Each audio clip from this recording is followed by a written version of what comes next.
Beautiful. Hey, everybody, and welcome to another episode of DCTV. Very excited to welcome on the man, the myth, legend, Parlay Safari. You can find him on socials at Parlay Safari on Twitter. He's growing a really, really nice presence over on TikTok and IG. We are having him on to break down a little March Madness preview. Very excited, my friend. Hello. Dash, what's up, brother? This is best time of the year. This and probably NFL playoffs is probably 1 and 2. So it's always good to have on Sunday the bracket show, and this whole week is just counting down the days. But we have a small appetizer tonight as it's going out. This is Tuesday at 6 p.m. So some games coming up soon. But excited to get rolling this weekend.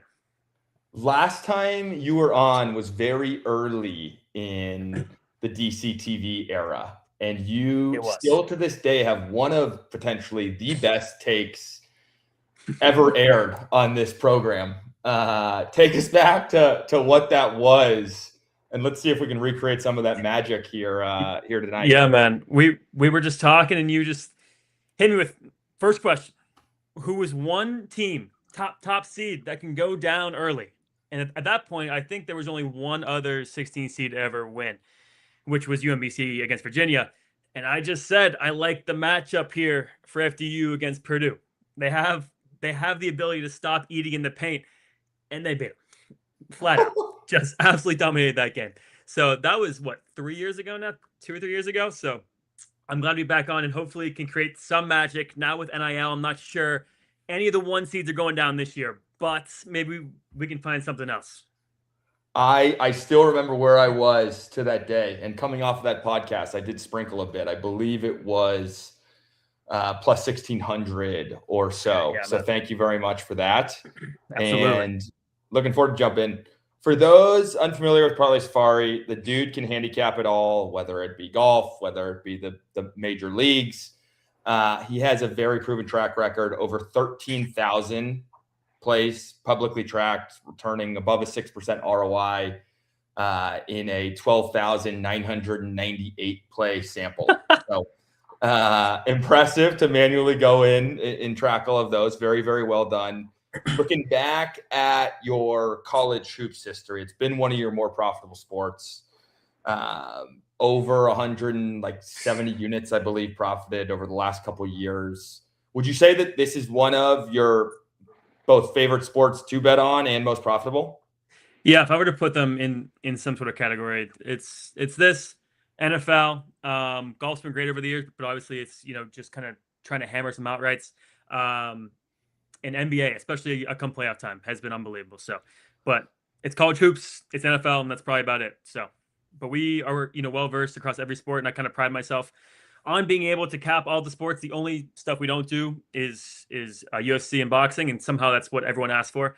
It's the only stuff that I don't do. But everything else, and as you said, 12,000 bets tracked on that on Action Network. So we've been around for a while. So just trying to be transparent with you guys and hopefully win some bets. I love it, brother. Well, let's jump right in. First and foremost, I want to hear your reaction to the bracket being dropped. What were your initial reads? Do you think the committee did a good job? What would you have changed? What would you have adjusted, if anything? I watching it, I think it was probably one of the best Selection Sunday shows I've watched in terms of what it can give us down the road. Just solely, not even the round of Elite Eight or Final Four. The round of 32 has potential to be one of the best tournament rounds ever. There's potentials of Duke, Ohio State, St. John's, Kansas, Michigan State, Louisville, St. Mary's, Houston, UVA versus Tennessee, Iowa State versus Kentucky, and Wisco versus Arkansas, literally within 2 days of the tournament start. And that isn't even in the bread and butter of what we're all waiting for. Sweet 16, Elite Eight, a Final Four. It just gets better and better and better and better. I don't think any teams really got snubbed. Honestly, the one that I'm kind of iffy on is Texas getting in, but they play at night, so maybe they can prove me wrong tonight. But I think this field is perfect. I'm glad Miami of Ohio got in. They, losing one game in the tournament, in the conference tournament, you go undefeated in the whole season. You get in the big dance. I don't care. It's I don't care. It's two teams in the MAC. you put him in a tournament. I think this has potential to be the best March Madness in my lifetime. I freaking love to hear that. And I think you hit the nail on the head. I didn't think that there were any snubs. I thought the community did a great job. I don't know if it was just they were dealt an easier hand this year or whatever it may be, but looking forward to the action. Jumping right in, I'm curious to get your take on some best practices when it comes to both filling out your bracket and betting March Madness, generally speaking. Obviously, you get thrown a ton of action right in your face with 16 games happening Thursday, a bunch of games happening Friday as well. What would you say for kind of the more rec bettors that are entering this world for, in an exciting time of year who may get a little overly excited? I mean, Dash, you just absolutely nailed it. You have all these games right in your face. The biggest mistake I see I've been doing this now for you guys for like 7 years now, is just you don't have to bet every single game on the slate. I understand if you have a team A advancing in your bracket, you do not have to put money on them. Just watch for the bracket, right? For me, trying to focus on spots, especially in the early games, injury news, maybe some overreaction from some conference tournament, either letdowns or vice versa. Trying to find those angles and not just spraying out, 20 bets in the first day and then all of a sudden I'm out of money and now it's the weekend and the best games are on and now I have nothing left. So it's, trying to pick your spots. I have some friends who are, pretty crazy and I watch what they do and it's just like, dude, stop, bet 4 or 5 games on Thursday, hopefully go 4-1, a 5-0 and move on. Right. So just, it's a long tournament. Save your coin. The last couple of years I've jumped on some of those silly trends, whether it be betting all first half unders in the round of 64. You figure guys come out nervous. They're playing in unfamiliar environments. I got absolutely torched doing that last year. And then I also took all dogs on the money line. And there were, Yeah, that's what I was going to say. It was like 4 straight years of it making so much money, the dog one. And then last year NIL hits and it just wasn't going to happen again. So we'll touch on that, later on, but so. Amazing. Well, let's talk regions. Is there a region in particular that really caught your eye? One, in terms of potential incredible action-packed matchups. And then on top of that, are there any regions where you think we're going to see some madness, some craziness, some upsets? Yeah. So probably my favorite region is probably the Midwest, just solely based on how chaotic it could get. I'll touch on it later, but Georgia St. Louis has potential to be the game of the first round. Akron, Texas Tech, huge upset potentials there. Bama, Hofstra, I'll touch on that. Tennessee, and then the winner of SMU and Miami of Ohio. Tennessee, Rick Barnes in the tournament has not been good. I think an 11 seed could advance. It could be them. Kentucky, Santa Clara, also potentials for a fantastic game at SEC, a low spread. I think that region is trouble and has just some insane chaos. But some top seeds, as you mentioned, on Upset Watch and what could happen here. As I said in the beginning, NIL has kind of swung some things certain ways. And, as much as we want some of these top dogs to maybe go down and, have some madness, I don't know if it's going to be as prevalent as it has been in years past. Touch on a dog system. But there's 3 that I think have potential. I'm going to give you 2, and we'll touch on the third one a little bit later in terms of Cinderella. The first one, this is kind of the one that everyone's talking about, and I don't care because I think it's going to hit, and it's Akron versus Texas Tech. JC Toppin, ACL injury in the middle of February, I believe. Everyone knows that already at this point. Okay. Texas Tech defensive numbers went from 24th to 119th. So it's no joke. This guy is a major point of why this team was winning games. Akron, 33rd best from 3 and 74th best from the line. If there's an upset, they're 7.5-point dogs. I understand it's probably that trendy pick, but so was Furman versus Virginia a few years ago. I think this is probably the same one this year. I think it's probably one of the only 12-5 upsets.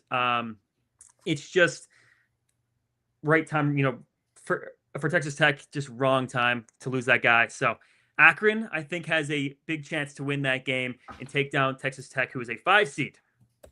I love that. I'm seeing an 8.5 on the board right now. I'm seeing a plus 270 on the money line. How are you splitting that up? Are you talking, hey, let's throw, 3/4 of a unit on the spread and 20.25 units on the money line, or what do you have in mind there? So those who are not familiar, so we do a 1 through 3 unit system.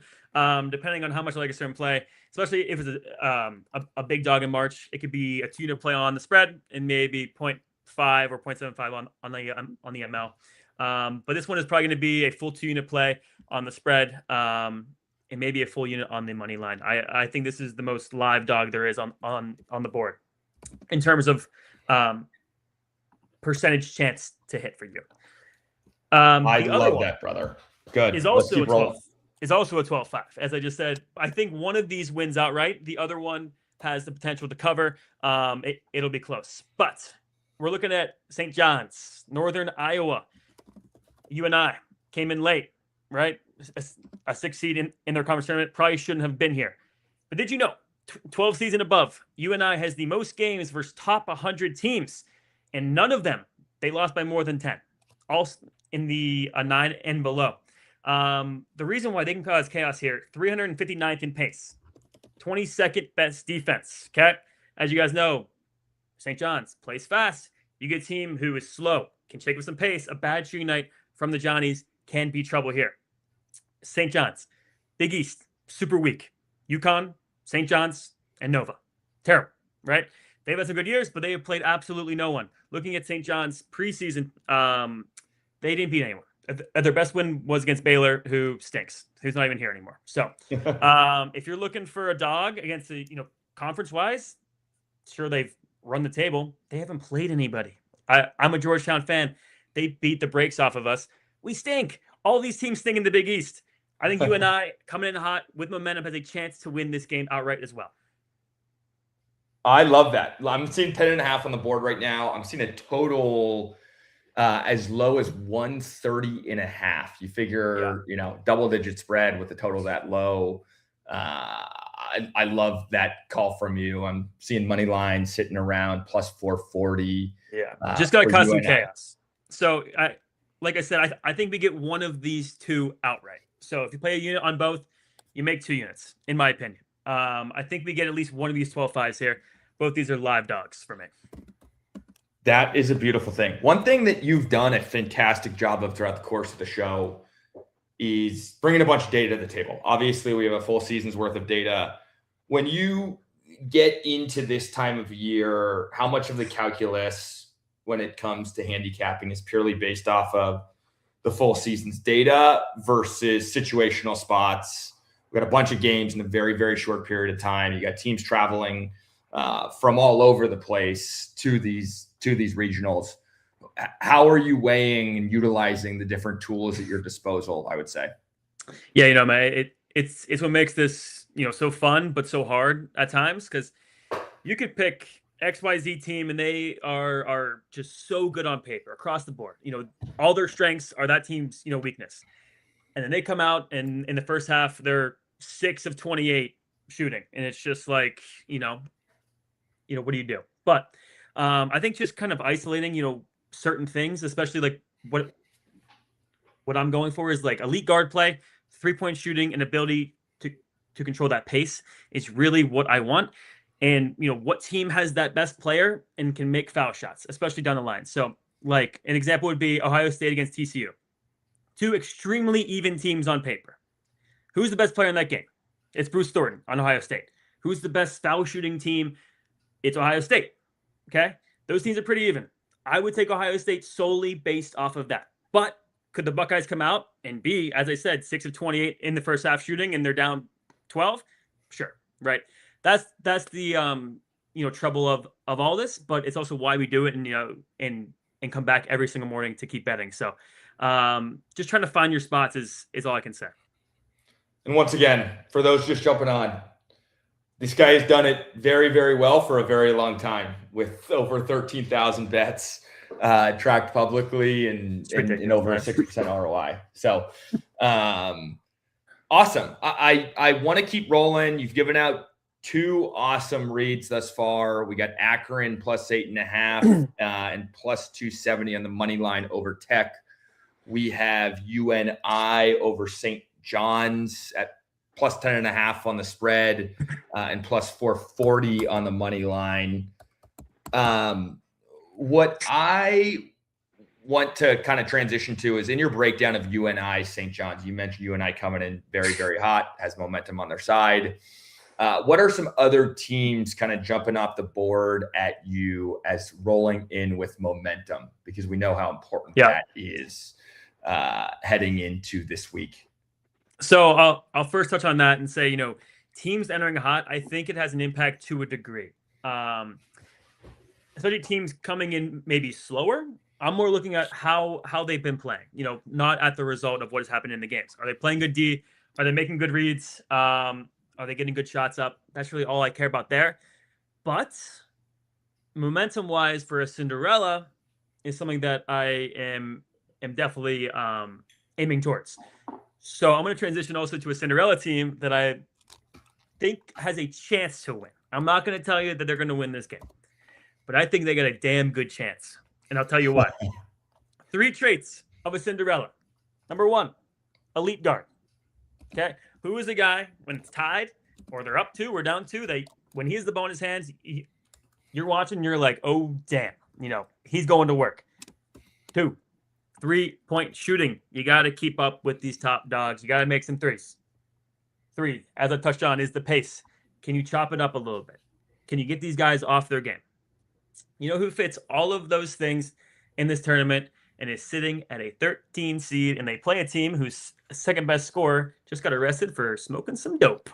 Hofstra. The Hofstra Pride. Guard. Cruz Davis, 20.2 points per game. That dude, if you have not watched him, he is unbelievable. Unbelievable. He fouled out in the semifinal game. Oh, man, who did they play? It doesn't matter, but they won in OT. Crazy game. Towson. They beat Towson. He's unbelievable. 3-point shooting. Preston Edmead, freshman, 16 points per game. He's the one who hit the buzzer beater 3 against Towson in that game. He is lights out. Guard, 3-point shooting. You look at like Oakland, St. Peter's. They all had that guy. Bulky on Oakland and Doug Eddard on St. Peter's. You got to have a guy who can make some threes, maybe go like 7 of like 15 and just like, oh crap. Add on the best player in the game is probably Cruz Davis. And pace-wise, Hofstra, 319th in pace versus Bama, who is 4th. That is a big adjustment there. If they can just get them off their game a little bit, especially missing their second leading scorer, I think the Hofstra Pride might be barking. I know they're a big dog. I think it's 12.5 at this point. It's worth a sprinkle. This team has everything that I could possibly want in a Cinderella to shake it up. And the best part is, the reason why they're a Cinderella is if they win, they get either a banged up Texas Tech or a team like Akron who they can also beat. And just like that, they could be in the Sweet 16. I love that read. And obviously Holloway being in the clinker, it's not helping them by any means. What do you think? Ideal. I don't know if I haven't seen the news if they've released anything on whether Holloway plays, if he's suspended for the first half. The number's down to 11.5. I'd have to go in and check and see what it opened at, but I assume it's come way down because Holloway will be disciplined in some form or fashion. Yeah, it was 10.5. I saw it open, and with 12.5. So I guess it dropped down from the news. I think he's out for that game, but chat probably knows the answer to that question. But yeah. I don't think it even matters. I think they're a sprinkle at least. Good. Okay, that's awesome. I for sure will be sprinkling on that. Like I said, I'm seeing 11.5 out there. I'm seeing plus 550 on the money line for Hofstra. The storyline makes sense. The breakdown of the 3 traits of Cinderella teams are spot on, and obviously Hofstra fits that build in that profile. Absolutely.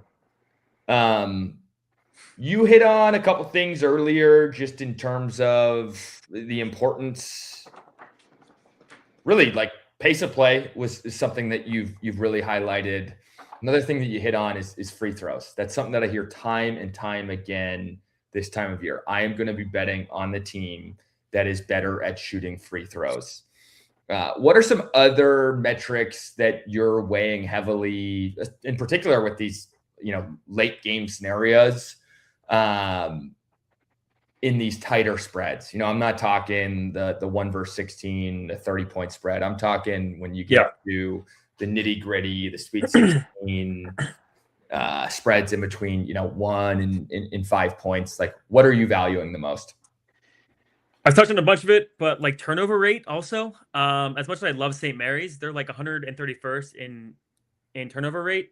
That's just not good. It's not what you want late game. In a tied game, it's just like we can't be turning the ball over. I also touched on, if we can have the best player in the game and that team can make foul shots, I'm probably in a really good spot, right?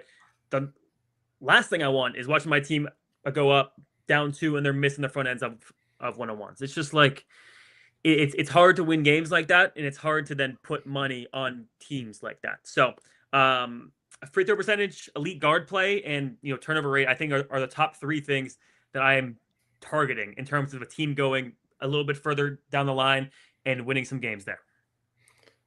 That's fantastic analysis. I want to transition to some teams and some specific players that you are most excited to watch this upcoming weekend. Who is jumping off the board at you?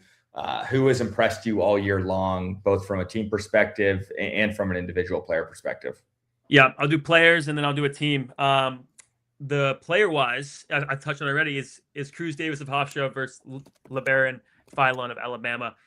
Both guys averaging 22 points a game. As we know, no Holloway for Bama. This is just going to be a literal back and forth 1v1, just these guys going and just banging. That would be a game where I think you're watching and you're just like, holy smokes, maybe Bama goes up by 6 and then Cruz Davis comes down, hits 2 threes, and it's just back and forth from these guys. So player-wise, those guys are just going to be button heads all game. Team-wise, I also touched on this before, but Georgia St. Louis has potentials to be an unbelievable basketball game, and no one is talking about it. 2 of the fastest offenses in college hoops, 2 of the best 3-point shooting teams in college basketball. Georgia in the first half of the year was sub 30%. They are above 45% from 3 in the last month. Both of these teams are unbelievable from 3. I just said all that. It's just points. If you're watching a game at the bar with a beer, just take the over. I mean, that game is going to soar over and be so fun to watch. That's just all I have in that game. So player-wise, a Cruz Davis versus Philon at Alabama. And the 2 teams, Georgia, St. Louis, that game will be an absolute banger. I love that. I'm seeing Georgia St. Louis as the highest total on the board, which is for a reason. Exactly, for a reason. It was like that trend in the NBA last year or 2 years ago when the total was like 235 or higher. The over was hitting at some ridiculous like 95% rate in a 30 play, 40 play sample size. So I am all in on that. I bet more unders than overs, but it's always a joy when I do hit an over. It's just a game I'll say you don't have to take the over, but I would not take that under. You're going to hate yourself for 40 straight minutes. It's just going to be up and down threes going every 10 seconds. It's just like, so, but that's for sure a game to watch at least. Good. What other games, players, matchups are going to be, front center TV for you? I'm sure you do everything right from what I've seen. I imagine your man cave and setup is pretty damn good. Yeah, we got a good little setup over here. We got the sports ticker going up above and everything. So multi-TVs at all times. So the team I'm most interested in watching, especially early, is kind of one that is not super obvious. And it's one of the best teams in the country. It's Duke.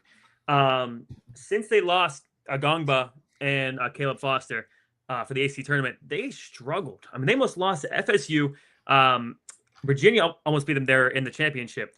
They just struggled. So Gongba's supposed to come back within the next week, maybe. They're kind of being kind of secretive on his availability.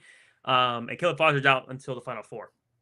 So I think watching them wise and see how they play against Ohio State, if they get there with a guy like Bruce Thornton, I think it's worth watching here because I think if they struggle there and Gongba can't come back until the Elite Eight, I think they're in serious trouble to go down in the Sweet 16.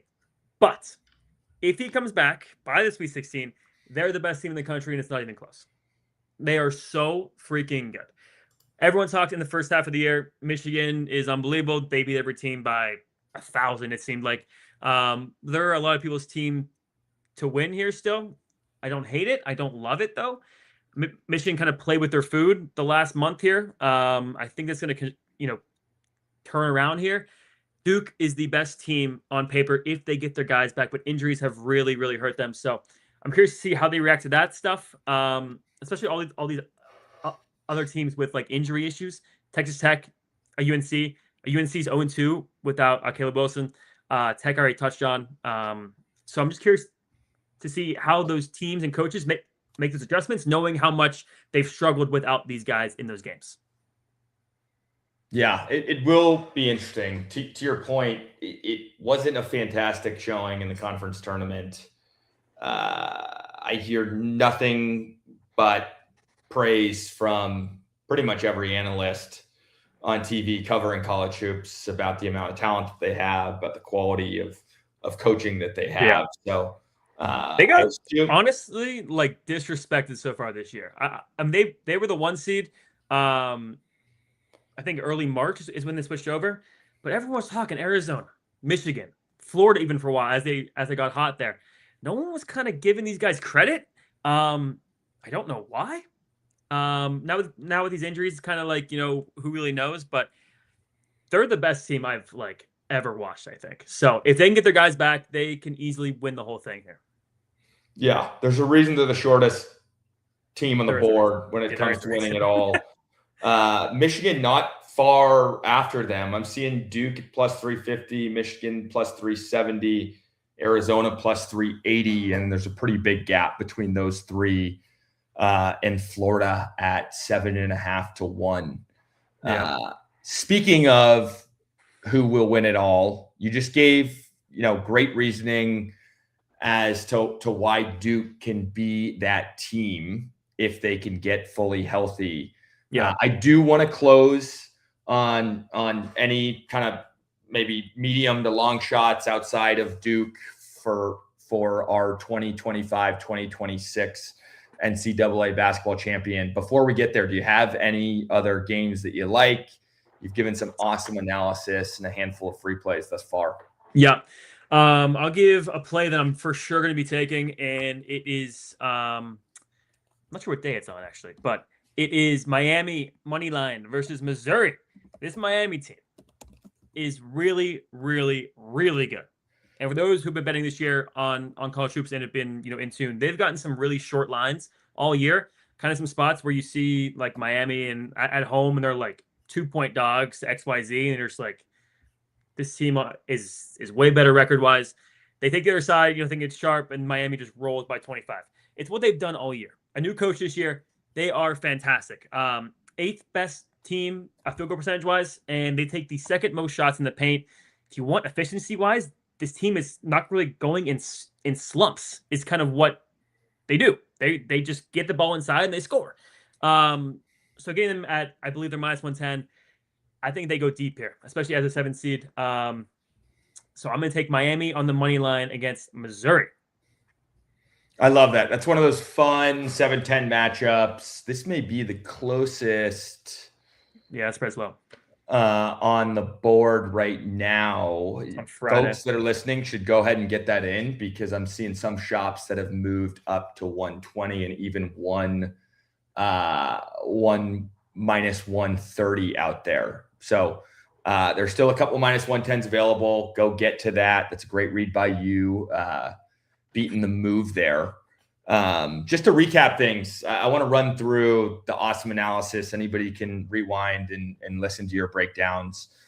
We'll make sure to cut up some clips of this so folks can really digest all of the awesome information that you've given out. But we talked through Akron versus Tech. Akron being a plus 8.5 dog and plus 270 on the money line. You gave an awesome breakdown of why you think Akron's in a spot to to upset Tech. We ran through UNI versus St. John's. UNI being a 10.5-point dog and plus 440 on the money line. That was a fantastic breakdown. One of the more exciting ones and kind of your confidence meter, I could really tell was up there on Hofstra versus Bama. Obviously, Bama dealing with some off the court issues. Line's currently sitting at 11.5, with Hofstra being plus 550. Cruz Davis is a guy that's really caught your eye there and somebody that can take over that game. We had St. Louis versus Georgia. The highest total on the board, as we talked about, it's a high total for a reason, sitting at 169.5. We're looking, that's more of a lean over there, but something that I will be betting for sure. Yeah, it's high. It's also the point where it's like, how do you take 169.5? But it's going to be right there. So we talked through the NBA comparison of that trend of 235 or higher going over. I know there's another big trend in the NFL where it's like when a total is at 53 or higher, it goes over at some absurd rate.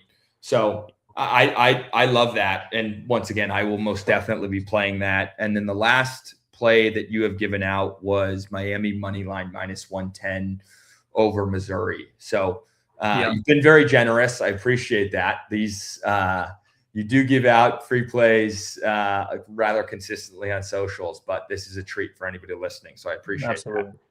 I'll touch on one last thing for you before we close up here, but a future. If any of you guys want to put a future down, I know everyone. The problem with futures in March is everyone locks in their bracket, and then they see the future and it's against what their bracket says, and they're just like, oh, screw that. But I think this has legs, and it's really gross. Like pinch your nose, but it's also kind of been on what I've said today, and it's Alabama to not make the Sweet 16. It's minus 110. So Alabama to make the Sweet 16 is minus 110. They have Hofstra, who they're 11.5-point favorites against. Then they have banged up Texas Tech or Akron. Akron, they'll be probably like 10.5-point favorites in that game. Texas Tech look ahead is a pick'em. Either way, that looks way too easy, especially when I think they could potentially lose in that first game to Hofstra. Either I've watched too much Hofstra basketball or I've nailed that game on the head, and I think I've nailed it on the head. So Alabama to not make the Sweet 16 is minus 110. I think that's worth at least a unit. That is beautiful. I'm also going to go get that one in. And I mean, you gave fantastic reasoning as to why Akron can potentially take down Tech. So if Akron does win that game and rolls into the Bama matchup with that type of momentum, it's a team that I've been hearing a lot about. Yeah, undoubtedly. There was a podcast I was listening to just yesterday and really giving Akron a ton of love. And like we said, hey, even if Tech does take down Akron in that game as a projected pick'em, the odds are, you've done your job by getting yourself into that position. So, I have the same odds, but I have a chance now to basically have Hofstra potentially beat these guys. So it's kind of just like, it's like a parlay, but I would rather take the no side of the parlay than the yes side in terms of that. So yes, beautiful. Okay, my friend, this has been fun. It sounds like Duke is who you're thinking to win the dance, as long as they can come in fully healthy. Are there any other teams that you're looking at? Bracket wise, Duke's locked in. I'm not touching them. I'm hoping they get through the first 2 rounds, get their guys back. Gongbud gets back. He's a whole different game changer. They hopefully get to the Final Four because they play probably UConn. I mean, UConn, as I touched on earlier, is the big. It's just a weak Big East. So they're in the Final Four. They get Foster back, full team's back, and they just run the table there. So I'm hoping they get there. So bracket-wise, I'm putting Duke in. But obviously, anything can happen, and Gongbud could be out until the Final Four, and we're screwed. So another flyer is Illinois. This team can compete, and they were kind of everyone's pick last year in terms of how good that team was, and they underperformed. It's always a year early, I feel like, with teams like that. I think this is the year where Illinois kind of gets over that hump. They'll have to beat Florida, which I think is, your probably biggest issue. Houston's been terrible. They've gotten so much love this year. That team is absolutely terrible. Set to beat Houston, St. Mary's or A&M, both are easily beatable. Or a VCU or a VCU and then Houston. And the Gators or Vanderbilt is probably your hardest game to then get to the Final Four. But if they get there, they could get a banged up Duke. If they get a banged up Duke, you got a shot there. And then it's just a toss up in the end against probably Michigan, Iowa State, or Arizona. So I don't hate the Illini. They're a pretty big price. So yeah, I love that. I'm seeing 22-1 right now. I feel like that's the perfect level of people that I really trust, people that are very sharp, talking about them enough to pique my interest, but not every analyst on ESPN talking about how Illinois is their pick to click. That's where things get a little scary. They aren't unbelievable, but it's kind of alignment where they can get a weak Houston team and maybe a potentially banged up Duke team in the Final Four. It kind of just they can win if the path just kind of aligns, perfectly their way. So I think it's worth a sprinkle at 22-1. Beautiful. I love that. Well, hey, it's been an honor and a pleasure, my friend. Are there any certain promos or offerings that you're interested in calling out? Like I said, we're going to clip these up, share them with the Dub Club community. You've been very, very generous. Anything to plug on specials running during March? So for those who are not familiar, we put out free plays every day. If you're a free guy, just follow us: Instagram, Twitter, TikTok, even YouTube Shorts, of course. But if you want to join us for March Madness, you have until Thursday. It's 80 cents for the next 2 months. Going to give you guys all of our March Madness plays, the rest of NBA, even our Masters plays, which are coming up soon in April. So if you want to, lock in with us, 80 cents a day. Shoot me a DM. But either way, follow, whatever. I appreciate you guys. Thanks, Dash, as always. Love it, my friend. Everybody go follow. Once again, 13,000 publicly tracked plays. The dude has been incredibly successful for a very long time. Thank you for the time, Parlay Safari, and we'll chat again soon, my friend. Dash, thanks, brother. I'll see you guys soon.